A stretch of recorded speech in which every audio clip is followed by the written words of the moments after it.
Hi, this is Pete from the RoboZone podcast. With me, I have Joel Hurd, the Joel Hurd. Like, there's only one. There's not two. Just one, right? Indeed. Don't fall for that smile. See, he'll start that on you. Anyhow, we're here at States at MSC, and we're having an awesome time. Day three. Day three. Day three. No, because Logan was. I was here Wednesday, Thursday. Today's Friday. That's three. Indeed. Kettering math. I was at Kettering University in class on Wednesday and Thursday. And we respect you for that. But I'm here today. We're here today. And let me tell you, this is a crazy experience, you know? Just all the teams, 160, it's a large number. It is. And you'd think it'd be a little bit like Worlds, but we're fitting so many teams in such a small venue that it really is, there's just a ton of energy at all times on the field.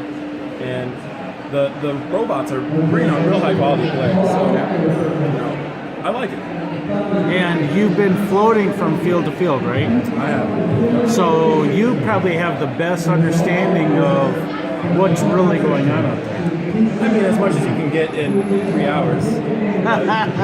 You did an eye roll for me. That was a good one. You know, I've definitely been walking around taking notes, seeing the way that teams are playing and the different matchups that we could see coming out of the divisional elimination rounds, the playoffs, and so take two. So it'll be really interesting to see what combinations we see coming out of the divisional playoffs, and then also what is going to move out of that into the championship division. So we're at a match right around 50 to 53, depending on the field you're on, right? Mm-hmm. Line selections is tonight, which should be awesome, and a lot of stress for us teams that are going to compete. We want to get picked, right? One, two. We're going to strategize all night, so much for fun in Saginaw. So much for sleep. Yeah, and sleep too. A lot of caffeine. But I think this is kind of a benefit because when you stew on a strategy for a very long time, you can get really stuck in a mindset. And when it comes down to a line selection, anything's on the table, anything can happen, and you really have to be dynamic if you want to, really get the results that you're trying to achieve. And in that sense, only having, I'm gonna guess like a half hour to an hour between the last match and our line selections, you have to make decisions and you have to set overall standards. And I think that's going to be good for some of the non-veteran teams here. If you talk about non-veteran teams, there are some really high-seeded at the current point. We're just halfway through qualifications. There are even some rookies that are in the top 5. I believe on Dow, amazing. Our number 1 ranked robot is a rookie as well. So I'm not going to comment on that because both my teams are in that division. I'm just going to say sometimes you get carried. I'm just saying sometimes. I'm leaving this in too. That said, carried as you may be, I mentor 2 very veteran teams, and they can get carried too. Yeah. That said, if they were a bad robot, they would not be in that situation because you can only be carried so far. That's true, especially here. Yeah, especially here. And with this game, we talk about how you have to hang if you want to win, and we've seen that continue to go on. You have to be able to deliver gears if you want to win. That's continued to play true. So for that rookie team, we might see them drop to the 10s or the low 20s, but they're going to get respect. Yeah, it's definitely respect. Yeah. And what you're showing for a robot, say like a really good gear cycler that maybe doesn't shoot but can hang reliably, is you are, by being in that number 1 seed, showing that like, hey, we're worth looking at. We're worth being a legitimate, second pick, or maybe like even a late first pick. So which field have you spent the most time on? I've spent the most time on, I believe it's consumers energy. Okay. And 217 is looking real great. 910 also. How can 910 not look great? Right, 3 blue banners. 3 in this season. 3 blue banners in 1 year. Come on.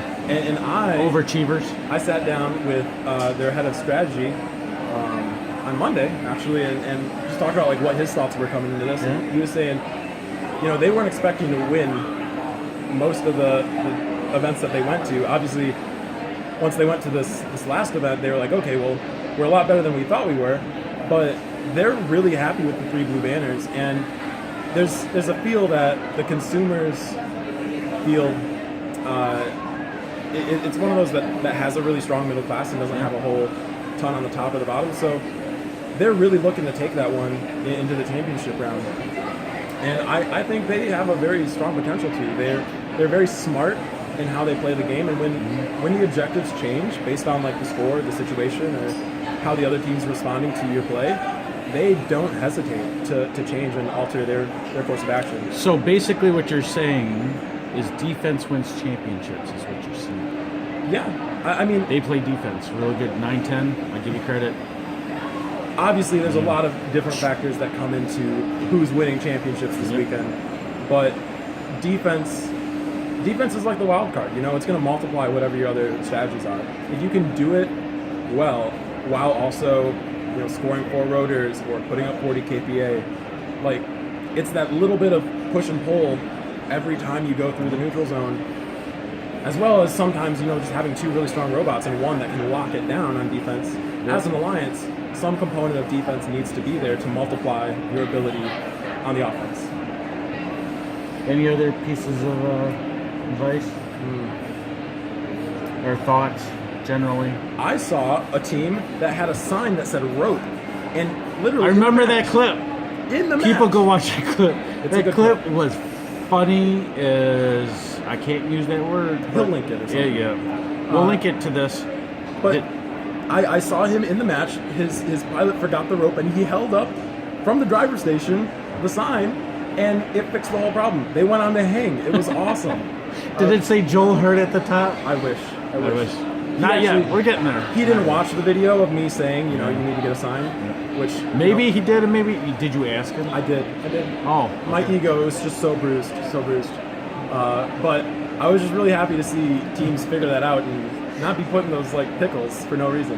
Yeah. So we're halfway through qualifications. Mm-hmm. So let's take a piece of history. We're gonna make history here. I'm not gonna ask you who's gonna win it because we have no idea. What division? What division? Come on, put you on the hook. The hook's right there. You know, with everything we've said about consumers, I think that they have some robots that could combine to be a real quality alliance.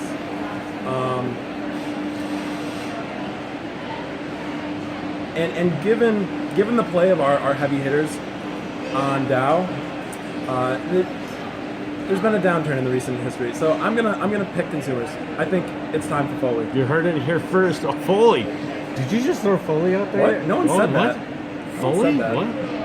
I mean, they'd be beating my team, but I think Foley. Three blue banners.